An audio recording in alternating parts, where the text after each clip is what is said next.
প্রধান উপদেষ্টার প্রেস সচিব শফিকুল আলম বলেছেন, জুলাই মাসের গণহত্যার মামলায় দণ্ডিত হওয়ার পর হাসিনার প্রত্যর্পণের বিষয়ে বাংলাদেশের অনুরোধ খতিয়ে দেখছে ভারত। তবে সেই প্রত্যর্পণের শুরুটা হবে সাবেক স্বরাষ্ট্রমন্ত্রী সাজাপ্রাপ্ত আসামি আসাদুজ্জামান খান কামালকে দিয়ে।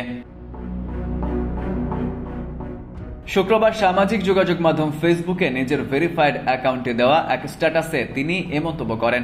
শফিকুল আলম লেখেন, তিনি বিশ্বাস করেন জুলাইয়ের ঘটনাবলীর অভিযোগে অভিযুক্ত শেখ হাসিনা, আসাদুজ্জামান খান কামাল এবং আওয়ামী লীগ নেতৃত্বকে একদিন বাংলাদেশের আদালতের মুখোমুখি হতে হবে। ভারত এরই মধ্যে হাসিনার প্রত্যর্পণের অনুরোধ পরীক্ষা করছে।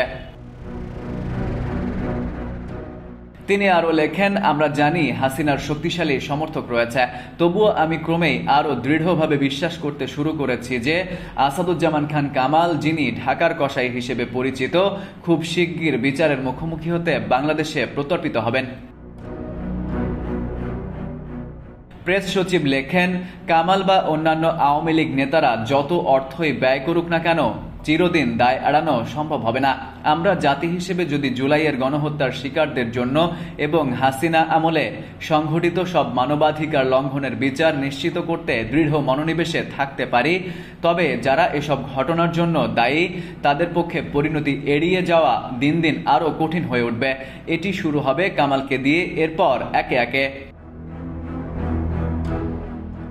Farid U Ahmed, IBTV USA।